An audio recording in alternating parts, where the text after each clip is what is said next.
Welcome back to another episode of NewOrleans.Football. We are coming to you from the PJs on Airline Highway, right across the street from Blank Grocery Store. You got to pay me to say it. And, yeah, we love them, man. Get your drinks, get your day started every day with them. And if you need a new car, make sure you check out my guy, Matt Bowers. Best prices, best customer care, best selection, dealerships all over the Gulf Coast region. So make sure you check them out if you need a new car. We got a great show for you guys. We're going to get you ready for free agency, which starts next week. All that and more coming after this word from these people that make our show possible. So make sure you support our sponsors. The NewOrleans.Football show is proudly presented by PJ's Coffee. PJ's Coffee has some of the best drinks that you can find. They have locations all over the city. They have pastries and everything else you need to get your day started. So go check them out. Are you looking for the perfect engagement ring? Look no further than Friend & Company Fine Jewelers' new engagement salon. This new area houses a wide selection of engagement rings to choose from in all cuts, sizes, and colors. Their experienced staff offer 5-star customer care to help you find the perfect ring to express your love. Visit their new engagement salon today. Friend & Company Fine Jewelers, the perfect ring for the perfect moment and also for the perfect person. 7713 Maple Street between Adams and Burdett Street. 504-866-5433. Friend & Company Fine Jewelers. Check them out at friendandcompany.com. Hardhide Ponchatoula Strawberry Whiskey is an 86 proof blend of aged wheat bourbon, American light whiskey, and fresh Ponchatoula strawberries. Blended in New Orleans, it is not for the thin-skinned. Look for it in your favorite stores, bars, and restaurants. NewOrleans.Football is proud to be sponsored by Firehouse Subs. Make sure you check out their location on Veterans Boulevard. All right, let's get into the show.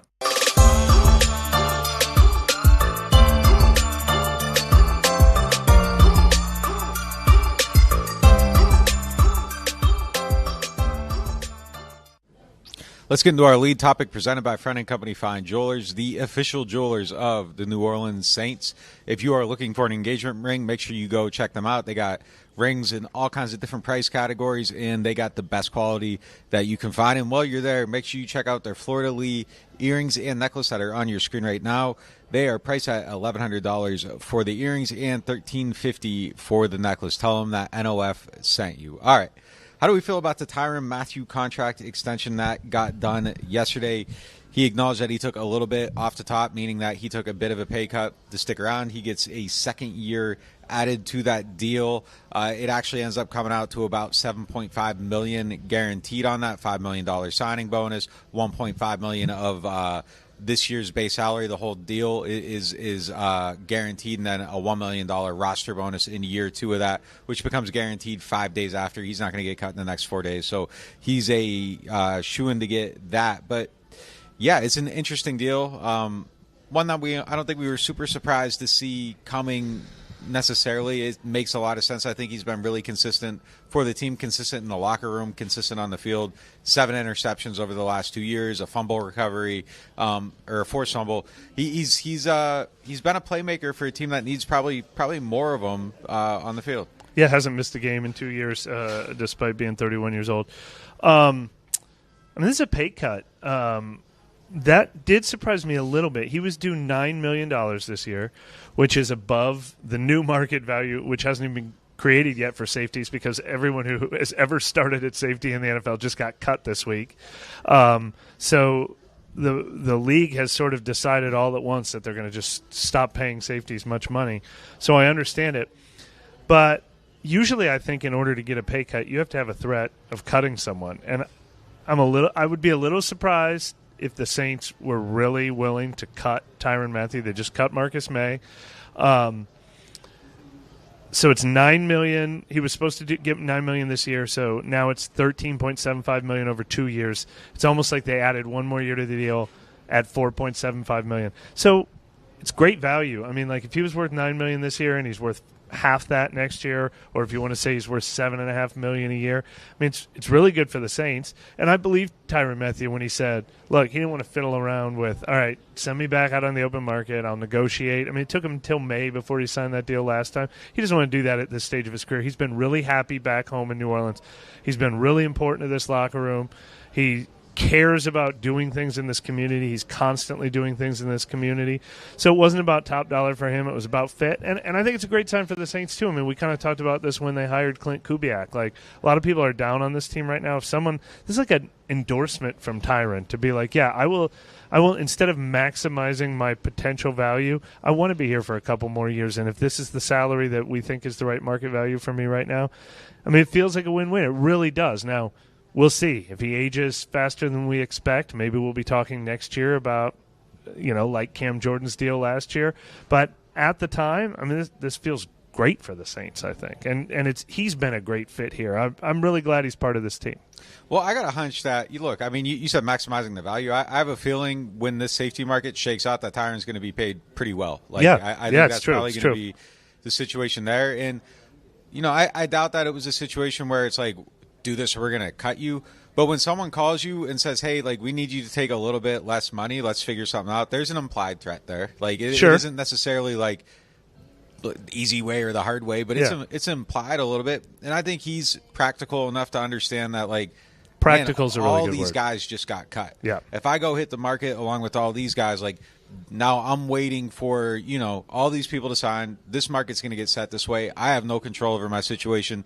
So you kind of do it right now, and it's like, okay, I'll help out the team. Like, he said himself, like, I was willing to take less money to stay here. I wanted to stay here, all that stuff. But, like, at the same time. And I do believe that. I believe that he was. At the same time, I think you're helping yourself, though, do that now because you're in a situation where you still have some leverage. But if you get released, you have none. Like, and you're just another guy on the market. And then the other thing, he's been part of a purge before. Like, when the safety market purged out last time, like, he got released in that, and he got forced to leave a situation he probably didn't want to leave. Like, why would you want to leave, Kansas City? Like, I don't think that's a situation that he was looking to depart from. And there were stories about, hey, if they would have offered me this, I would have stayed, and they just never did. So, I think that happened to him in Arizona, too. I thought that's the one you were referencing. He had to take that 1 year sort of prove-it deal with Houston, proved it, got paid huge. So with it's Kansas happened to him a couple times. Yeah. I mean, so he knows how it works. He knows how it works. And I think, just being practical, it makes a lot of sense. But I do think when this is over, it's going to look like he got an advantageous deal. I think I think you're probably okay with that because there's things that I think extend. Look, I think he's been great on the field. Like I said, I mentioned the stats and all that. I think he's been a productive player on the field. He plays every freaking game. He plays every single snap. But also in a situation where they've talked so much about culture, losing him in – I know that's like an intangible thing, but we've seen this team's culture go sideways multiple times, and you can't let it happen again. Like, not where they're at, not where they're trying to fight back from. You need guys like this that are setting the tone for the rest of the team. So I think it's important on multiple levels. No, look, he's been such a good fit. We gave him our media award because it's been 2 tough seasons that he's been here. He is always going up to the podium, standing in the locker room, being honest about, like, he does not sugarcoat anything, but still positive. But, like, he's always but I do believe we can turn it around kind of guy, and I think that's really valuable for the team. Like, he's not just a yes man who toes the company line. He says things like, we stink right now, and, like, this sucks. I hate the losing we're doing right now. But he's usually – but I think we're close. And, I mean, like – yeah, yesterday it was there's no reason why you wouldn't want him being – sort of the coach on the field type that he is. For this yesterday team. it was we underachieved and it wasn't much fun. Like he doesn't sugarcoat it. You ask him about Jordan Howden. Yeah, he could have played better. And then he's very smart and he does this well and does that well. But the very first things out of his mouth, he could have played better. So I mean that's the standard, and I think that's good. You want someone like that setting the standard, and he's somebody, much like a bunch of other people. Like, he was the face of the league. He's like a lot of young guys thought he was like the coolest person in the world. So, like, you come in, he's in the locker room, he's someone you can fall behind and follow. No, so, I mean, so valuable to that secondary. Absolutely. All right. So that one kind of happened. Who else do we think they should look at and say, hey, like, let's add Doesn't another it feel year like to there this might be and more lower to the money? come? Oh, there's definitely more to come. There's a few I think they're trying to work on right now. But, yeah, I mean, so you got Alvin, who's not really in the last year of his deal, but he is for practical purposes. Yes. Demario Davis, Paulson Adebo, Pete Werner, Peyton Turner, Juwan Johnson, James Harris. Let's go through them one by one. Well, those are all the guys that are scheduled to be free agents, and I put an asterisk next to Alvin's name because he's under contract, but he's supposed to get $25 million. The day they wrote that contract, it was really going to end next year. So these guys have 1 year left on his deal, on their deals. Some of them are different circumstances. Alvin and Demario are just like Tyrann's circumstances. So let's talk about them first. and this is the Jefferson Financial Federal Credit Union Money segment. So what you do, Alvin is scheduled to make $10.8 million this year, and then in theory be a free agent next year. Demario is scheduled to make $12 million this year, and then in theory be a free agent this year. Do you try to do the exact same thing they just did with Tyron, which is, all right, let's make it 2 years 15 instead of 1 year 10.8, or let's make it 2 years 20 instead of 1 year and 12, and we guarantee some of it so you know you're not going to be in the open market next year at age 29 for Alvin, 36 for Demario. These guys are just like Tyron. They're so valuable in the locker room. They are core team players who believe in staying with the team. I mean, it kind of feels like the same blueprint, and we'll talk about them individually. But real quick, I feel like the answer is yes, it's a no-brainer. Do it with all of them. But they just did this with Cam Jordan last year, and we've talked about how that feels like a bad deal that had too much sentimentality in it. Like, are you scared to do that with any of these three guys if we think, wow, with Cam he dropped off so quickly and now it feels like he's getting overpaid? Yeah, I'm scared. Absolutely. I'd be scared to do it with him. I mean, and I think that he's probably the one that's showing the least sign of age right now, but I mean, it's just you got a 29-year-old running back, and I can't bypass the data on that position. Like, it's right. It's a fact. Like, it's a fact you hit that age and you kind of go down quickly. Now, granted, do I think it's possible that, like, running backs start pushing that back a little bit, like the way quarterbacks did, because there's better training methods and all that stuff, and we've seen how he works on his body, and I don't see the leg drive disappearing or anything, but he's going to be a 30-year-old running back, and that's a bet that I don't like based on what we've seen. And I'm watching, like, the Patriots documentary, and there's a thing where, like, Max Kellerman, when Brady's 39, he's like, he's going to fall off a cliff quick, and then, like, he wins, like, 2 more Super Bowls, but it's like, yeah, I mean, that is where it used to happen. So until you see people bucking that trend, you have to be scared of 30. So it is a number that worries me a little bit. And again, like, all of them worry me. Like, I'd be lying if I said they don't worry me, because they're all at a point in their career, and I'm not doubting them. It's just they are older players, and older players do kind of fall off at a certain point. Like, something happens, there's an injury, or they wake up one day and they're old. Like, it just kind of happens to everybody. So they're all in that viewpoint of you got to look at them and you got to be a little bit like, okay, like, let's see what happens here. But if you can mitigate it enough to where, the salary is at a certain point where it's not prohibitive or whatever, like, okay, like, but yeah, they all scare me. There's no way to talk around it. They all scare me. Let's come up with the number that feels like the Tyron number. You feel good about Tyron's number? Yeah, I think we both agree. I feel good about the Tyron deal in general. Yeah. Like, I just feel like the leadership, the position, all that stuff is going to be. I actually feel like, and maybe I'll regret saying this a year from now, I just don't think I will. I mean, actually, me and Kevin just did a thing where we valued all the current contracts, and we rated Tyron's contract, the 3-year, $27 million deal that he signed with the Saints, or a 3-year, $25 to $27 million, just under $9 million a year, as exactly worth it. Like, when he was making $9 million a year these last 2 years, we didn't give him credit for being a bargain, and we didn't say they overpaid. And so now you're getting him at like 6.75 a year for these next 2 years. It feels almost bargainish to me. So Alvin is due 10.8 this year. What's the number if you add one more year to it? Like, try to get him at 6 next year for a total of 16.8. Talking about Alvin? Like, yeah. Would you do that? If you get him 2 years, 6, like, add 6 more and 1 more year. So it becomes 2 years, 16.8. So he's making $8 million a year? So then it averages out to that, but you already owe him 10.8 this year. So, like, if you're not going to cut him, but the APY on that would be about $8 million a year. Yeah, I mean, I'd probably be okay with that. That like, seems even like if it goes sideways, like, it's $8 million, and it just kind of is what it is at that point. Now I know, obviously, like, the dead money number is way higher, but, like, you're in the situation you're in, so, like, that's almost immaterial to me at this point. Yeah. Like, that exists. You can't do anything about it. So, but not another $10 million for next year. Is that getting borderline for you? Scary. It's so tough to say, man. Yeah. It's so tough to say because I don't see the aging process. So, like, at what level am I willing to make that bet? And they understand that better than they understand if, like, that yards per carry number, how much is actually right. So I don't know. Like, Matt Ray talks about him being a freak and being at That's true. the height of it all, and, like, there's no concern. Like, we've heard that from a bunch of people. Yeah. They still see the pop. If you tell me you get him at an average of 8 APY though, like, that's a great deal. I like that deal. Sure. Okay.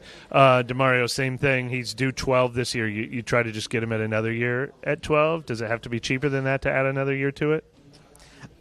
I would be the wrong ageless. I would be the wrong person to negotiate with Demario because I almost feel sympathetic to his willingness to take hometown deals for. We owe you about thing. $80 million, Demario. It felt like he was underpaid criminally at certain points during his tenure here. It felt like he was on the best contract in the NFL. I almost feel bad. I would feel bad messing with his numbers. It just, but I don't know. I don't know about 12. I don't see any dropout. That's the weird thing. He just keeps going, and every year I'm the guy that's well, Demario's gonna at some point, and then he never does. So I don't know. I don't really.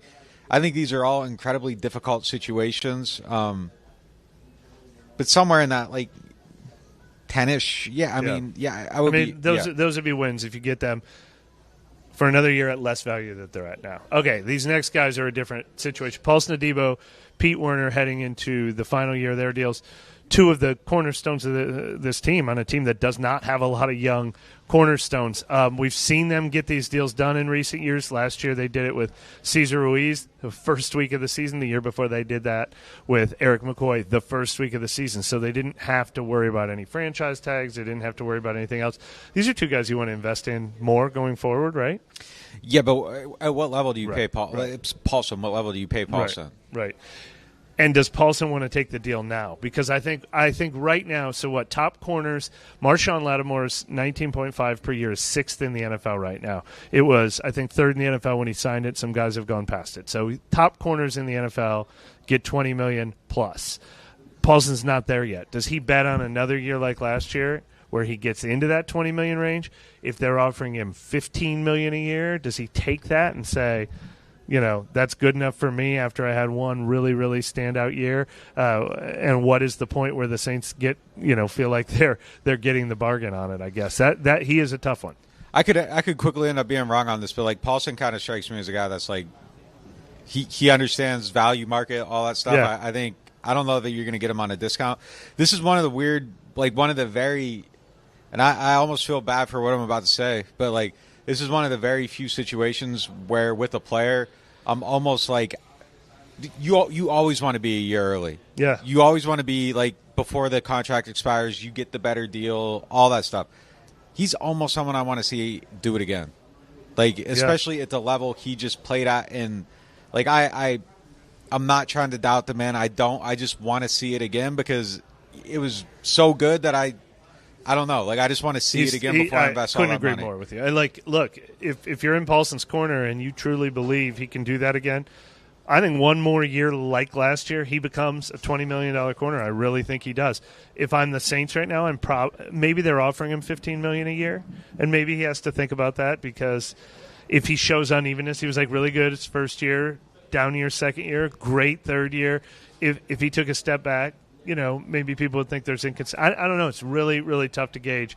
I think the Saints will offer a discounted rate, but I wouldn't be surprised at all to see Paulson bet on himself. And I hate to say it, it is that. It's just he's been up and down throughout his career. And some of it was due to injury and all that stuff, but he was so good that a real good. I feel like there's a possibility you could be paying him at his peak, and it might not be his peak, but I gotta see it again. A real good comparison is the deal they just signed with Carl Granderson in week 2 of this season. They gave him 4 years, $52 million, $13 million a year, which is sort of that. All right, if you are going to continue to be a guy who's getting 8-9 sacks for us, that's probably about what you're worth. If you're about to break out, we got a deal on you. If this stretch has been the high point of your career and you're not really going to consistently live up to that, we overpaid. But they got Granderson at that hedge your bets price, and I don't know if they'll get to do that with Paulson. Now, Pete Werner, maybe. Pete Werner has not put up the splash numbers that will get a big deal on free agency. He doesn't get interceptions. He doesn't get sacks. I mean, he does play just about every down when he's in the game. He's had some minor injuries, but I don't necessarily consider him an injury risk. I think this team probably appreciates his value at this point more than maybe the open market would. So I see more of an Eric McCoy type Cesar Ruiz thing happening with him probably. Here's the thing. Hold on. Just rolling it back to Debo for a second. If you give him 15, he's the 10th highest paid cornerback in the league. I just don't know if I'm ready to believe he's a top 10 cornerback. And as soon as free agency's like that'll probably be like 13, 14, 15. But like these numbers are all going up. So I was adding some inflation into it. Yeah, like Carlton Davis being a $15 million cornerback just doesn't. I wouldn't want to be the team paying Carlton Davis. Like, and again, I think he's very good, but it just feels like you can get more mileage out of your money maybe somewhere. Yeah, somewhere like and I might have overshot that number. I mean, but that probably is. Maybe it's 12. I mean, maybe it's look, if Carlton Davis is making 14.8, if I'm Paulson's agent, like I'm not. He's better than Carlton Davis to me, coming off of last season at least. Like that's probably where you're kind of hitting that, and you probably want to be above it. So it probably is. It probably is in that type of range. The other thing that's interesting is a lot of this will depend on if they trade Marshawn Lattimore or not, because there is a difference between you're going to be cornerback 1 or you're going to be cornerback 2, and how you get paid. There's a little bit of left tackle, right tackle element to They got a tough situation at cornerback, man. They really do. They really do. You got uncertainty with one guy, another guy that needs a lot of money. It's a tough spot to be in. Yeah. All right, so where we're at, we're on Pete Werner. And I just said I could totally see a sort of Cesar Ruiz type of deal for him, like where he doesn't need to test the market. This team probably recognizes his value behind the scenes more than people watching film. I think there probably would be a slight hometown discount since he's never broken out yet, but I think they want to keep him for the future. We just talked about Demario being 35 years old. So. I don't even know if it's a hometown discount. I think that's just what he is. Like I don't think he's taking. I don't think he'd have to take less. I think he just hasn't ascended quite the way that. Well, do you wait on him then, since we haven't seen him yet? I think he's easier to sign because I don't think he's gonna. No, I want to sign him now because I haven't before he breaks. Yeah, before if it doesn't come, I'm okay with where he's been at. But that's one where it's like he hasn't hit the high, so I kind of want to do it right now. Like, and I feel like he kind of dipped even a little. So like now would be if you're a team, like I think you're negotiating at a position of strength. Yeah. The last 3 names I just put on there just to be a completist. Peyton Turner, Juwan Johnson, James Hurst are all heading into the final year of their deals. The only one I would see them getting ahead of is Juwan Johnson, maybe. But talk about inconsistency and needing to see more before you decide exactly what his value is. I wouldn't be surprised if they just play it out with all 3 of these guys. Yeah, I think they need to. I wouldn't want to. I'm not trying to get ahead of Juwan's. I mean, it might go down. So exactly. I mean, if he has another, and I don't think he will have a season like last year, but he should bet on himself too. Yeah, he absolutely should. And I'm trying to replace James Hurst, and based on what we've seen with Peyton Turner, I'm letting. Yeah, he's not getting extended. Yeah, I'm letting that play out. Yeah. All right. Yeah. So that's going to do it for the first block of the show. We're going to have a quick word from our sponsors. Again, check out these people's businesses because they support us. They make the show possible. So a quick word from our great sponsors, and we'll be right back.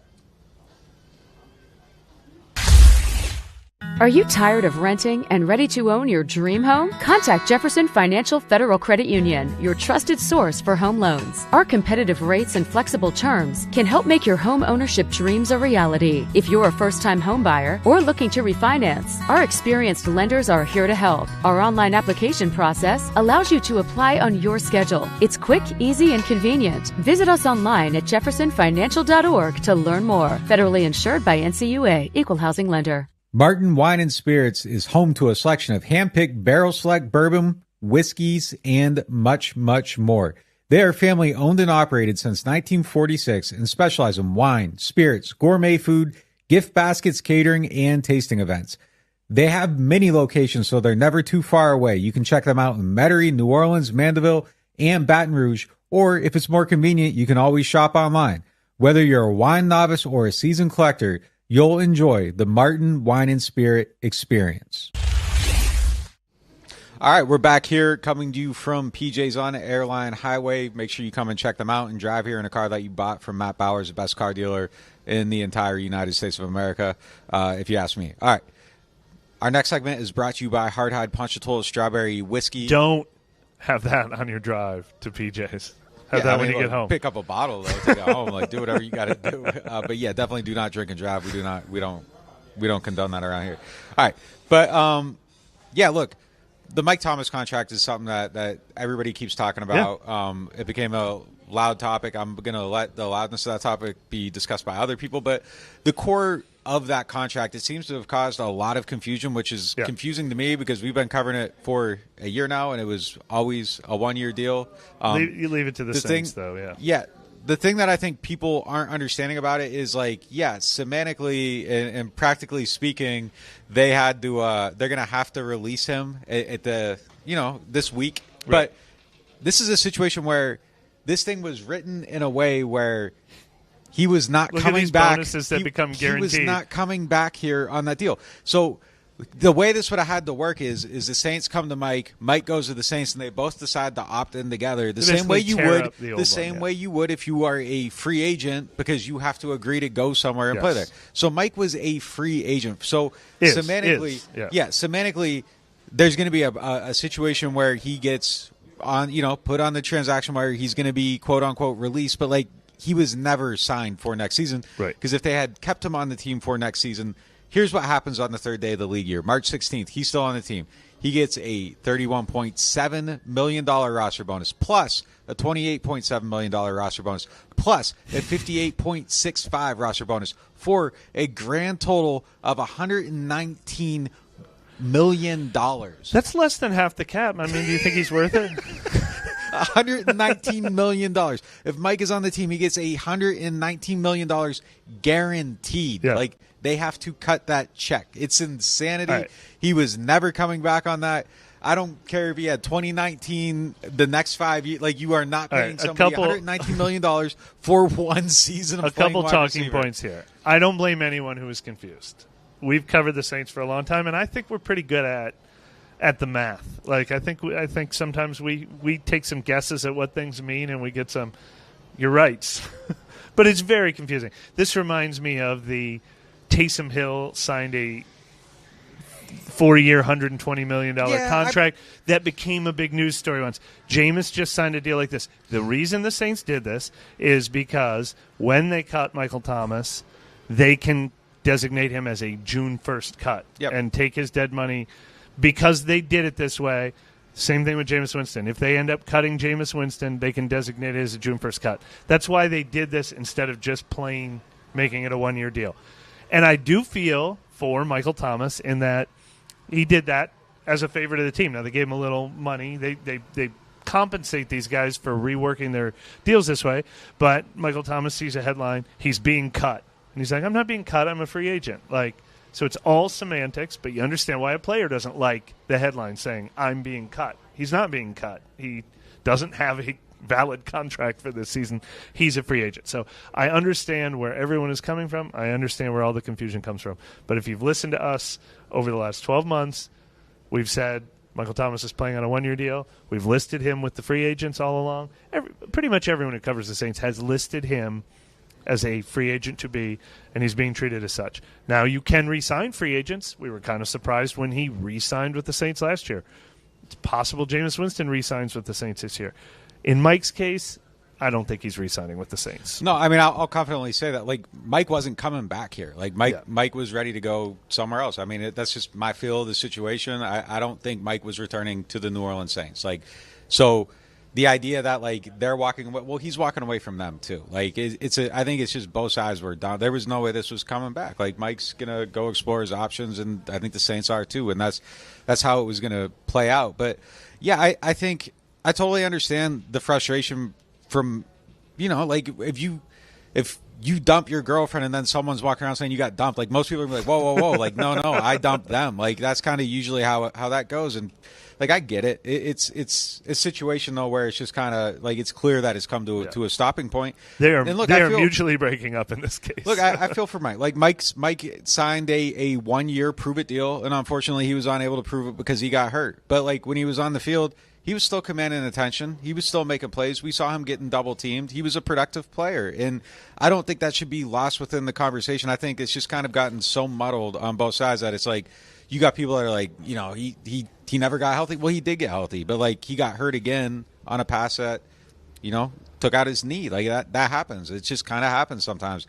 I think the end of this is frustrating for everybody though, and I just don't think it should ever be lost that this guy was probably the best. Not even probably. He was absolutely the most talented wide receiver in franchise history, and it's going to take a lot to overcome the standard that he set on the field. No question. And look, the other thing I'll say that I think a lot of people miss on him is we mentioned this the other night, the 149 catches, the one of the greatest wide receiver seasons in NFL history, came after he signed his contract extension. So there was one incredible year. Right after he signed that deal, he went out and made history. Then the injuries started. But, yeah, there are also some reasons why, you have to hold him accountable. He was saying counterproductive things on social media during Saints games this year. Then he doubled down. He's criticizing the quarterback. I mean, I don't think you can come back from that kind of stuff. I mean, it's definitely time to move on.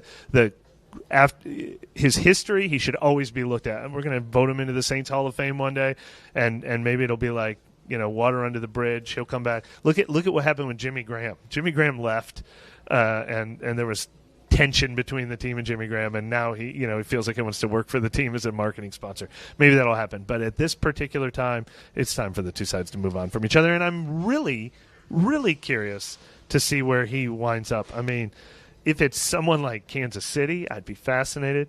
I kind of hope it's not Atlanta, but, there's obviously ties there. Maybe it'll be Denver. Maybe it'll be Detroit, where the Saints have a lot of ties all over the league or whatever. But I just being a guy who's appreciated what we've seen from his game, I want to see him go somewhere where I don't want it to be done for his career. The source of his frustration, though, I get. This is a guy that knows what it's supposed to look and feel like at the absolute highest level in NFL history. And that's his standard. And, this was probably frustrating for a lot of people on that side of the ball. So I get the source of the frustration. But, yeah, I think it was just clear that it's time for everybody to move on, do something different, start anew. I think it'll benefit Mike. I think the Saints are probably, feeling the same way. So you got a prediction?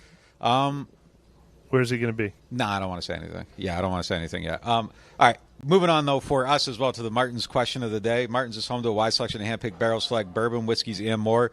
Martin's, so much more than just wine. We got this one that came in, and at first I was like, yeah. The answer to this was like, yeah, that looks good. And then I started looking around more. Hold on. I'll read the question before I answer it because they don't know what I'm talking about. Is the Ezra Cleveland contract, the one with Jacksonville, a good comp for Andrus Peat? What are your thoughts on locking in for 3 years?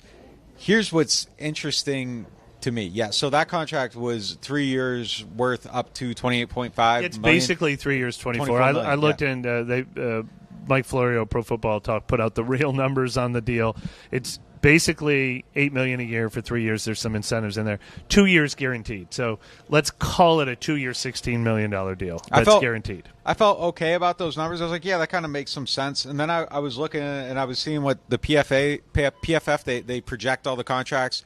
And everyone that's hit so far has been within $1 million or $2 million of what their projection was. They have Pete at 1 year, $4 million. And I was like, damn, that might actually kind of be with the value. I think Cleveland's played better than Pete the last 3 years, no question about it. He's been more consistent. His highs have been higher.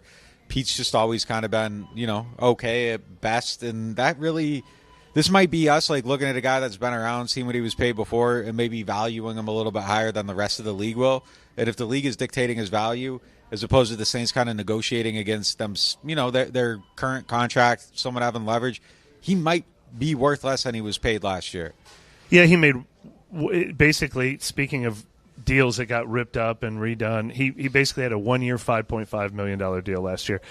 But he was the left guard at the time, and he wasn't even their starting left guard at the time. We show up on the first day of OTAs, and James Hurst is starting at left guard. So he was the backup swingman, left tackle, left guard. Now he might be penciled in as starting left tackle. So if it's more than $5.5 million, that would not surprise me. But the number I wrote down just a couple hours ago, after that person sent in that question, this is a younger player, but the 49ers re-signed their starting right tackle, Colton McKivitz, to a 1 year, $7 million deal. And I was like, that feels like the deal. No, I'm not guaranteeing Andrus Peat 2 years. It's not a good deal if it's 2 years. I'm letting Pete go out and test the market and saying, hey, call me. Yeah. Call me with what you got. Because, this really might be that really might be his market. He played left tackle, but, for most teams, he's not a starting left tackle. And he's not reliable. And injury-wise. His injury history makes him a risk, yes. He's just okay. Again, for a lot, anybody that has a tackle, you aren't. And Pete isn't going to be your first Like he really might have no market. Like he might not have like. Well, that's why he took the $5.5 million last year. I think his market value should be higher now than it was 12 months ago. Maybe, but he's a year older. Yeah. I guess the point I made that might not have been his market value though, because you're asking him to take a pay cut to help your cap and like all this stuff. So like, there's some. It's similar to like the Tyrann deal. Like if you're doing that now before that thing expires, you're probably getting a little bit more money because there's a give and take there, and it's just a compromise. Like, so Pete might have been, comparatively speaking, overpaid a little bit. Yeah. I don't know. It's going to be fascinating. Sure. I could see it being 8 or my answer to the question though is no. I don't sign him to the Ezra Cleveland deal. If it's 8, it's 1 year, $8 million. That's my max on him.